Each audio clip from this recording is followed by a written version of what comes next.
great white shark has been hunted, caught and killed after a horrifying attack near Mandurah. The shark was hooked on drumlines off Falcon and towed out to sea, but there's no confirmation it was the shark. Our whole lives, we've been taught to fear them. Good evening. 2 surfers have been injured. The shark attack. Multiple attacks. Bitten by a shark. Mauled by a shark. Monsters. Murderers. Man-eaters. Shark attack. Shark attack. Shark attack. 2 shark attacks. Terror in the shallows. But what if we've been taught wrong? What if the very thing you were taught to fear had more to fear from us? Great white shark attack. Great white Shark attack. Bitten by a shark. What if we knew we had a greater chance of being killed by almost any other animal on Earth than by one of nature's oldest and most evolved species? Bitten by a shark attack. Shark attack. What if our ignorance is about to wipe them out? Not in 100 years, not in 50 years. This generation. Right now.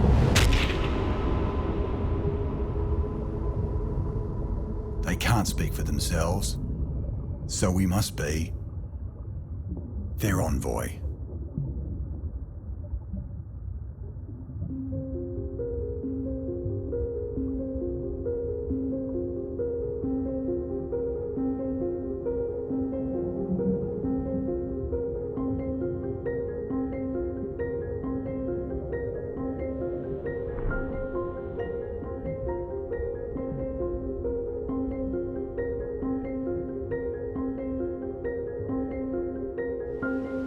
I feel that one of the greatest ways that we can overcome our fear of the unknown is get to know it.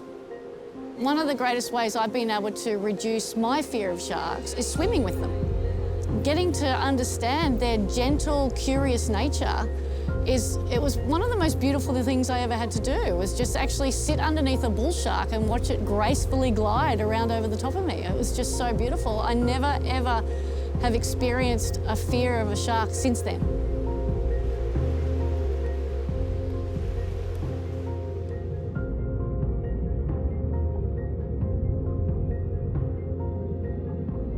So pretty much, raised in Hawaii since I was 2.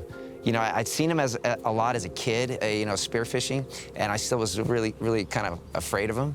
But it wasn't until I had a really bad accident where I broke my back, and it left me paralyzed for almost a good portion of 3 or 4 months. And the remedy that really that made the healing process get better was the diving.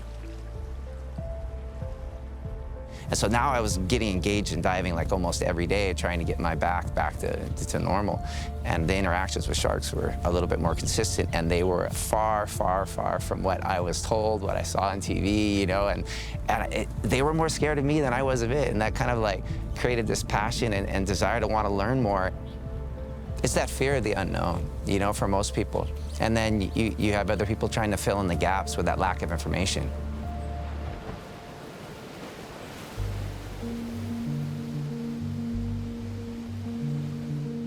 So I think a lot of the public fear all has to do with fear of the unknown. It's that dark basement or what you can't see in the water. And the more we understand about sharks and their motivations and the behaviors, the more that fear just dissolves away. I've been with HSI for almost 2 years now. I'm a marine biologist and ocean campaigner. There's been this massive divide lately between science and between what's been accepted or what's taken as fact. And I think just as important as pushing forward our knowledge and continuing to do science and research, it's important to bridge that gap.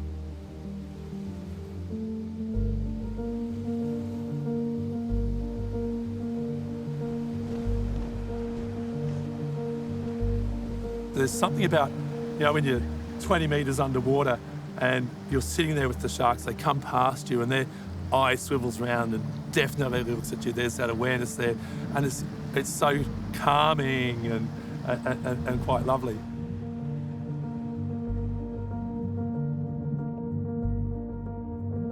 Part of my mission, and a lot of scientists out there and conservationists, and even people who just love sharks and just love talking about them, is to really sell the truth of it. We've got over 320 odd species of sharks and rays in Australia. Half of them aren't found anywhere else in the world. And the go-to species that everyone thinks of are your tiger sharks, your great whites, your whale sharks, which are amazing and incredibly beautiful in their own rights. But there's also these other species that the majority of people I don't think are aware of.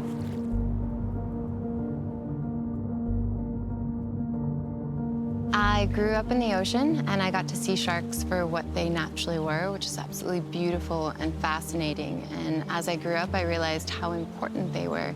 I went to school for marine biology, and as I traveled around the world and worked around the world, I realized that people had a very heavy, damaging misperception of them, and that they're actually the real victims and the ones that have something to fear.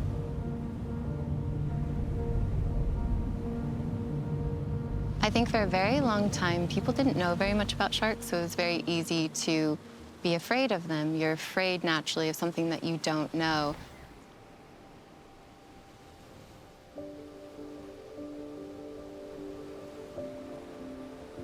When you see sharks under the water, they're just so majestic, and they're actually a lot more scared of us than what we typically are of them as well. So getting to know sharks under the water is probably the best way to meet sharks and understand them.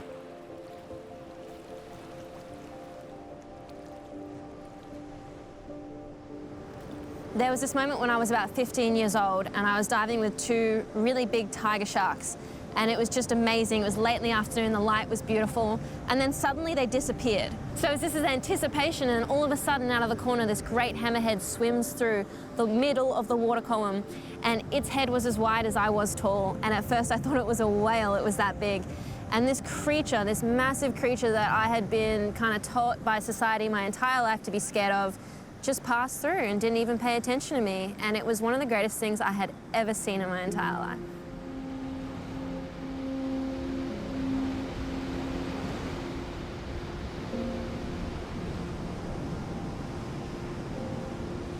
I grew up on the Gold Coast. I've been here my entire life. It's been home. And I feel like when I was a kid, I was the only person looking out to sea, seeing the shark nets and drum lines and thinking, what on earth is going on here? When I got involved in the chapter in Brisbane, I didn't have a lot of knowledge about nets and drum lines. I was probably typical of a lot of the population. I learned to surf on this beach, in that water, starting around 7 years of age. To be honest, I've never even thought about the shark nets. I used to use the boys to paddle around when we were doing a lot of open ocean paddling. I've been assisting humpback whale research for the past 4 years, and particularly on the east coast of Australia, humpback whales are becoming entangled in shark nets, and that sparked my interest for shark nets and exactly what are they and what are the aims and the methods of this program. So I basically took the initiative to go out there and get a view for myself of exactly what's happening beneath the surface. The biggest misconception that people have towards the shark control program is that a lot of people think that it's a physical barrier between them and the open ocean. People are unaware that this device is a fishing device. It's there to capture and to kill passing sharks. And I think a lot of people are surprised when they realise that it's not a physical barrier that is completely enclosed or it doesn't touch the bottom of the ocean. Bright buoys visible from the shore and the air draw a line through the ocean between the comfort of the shallows and the mystery of the deep. Not many people know exactly what they are or how they work, just told that it keeps them safe. Even fewer people know the truth.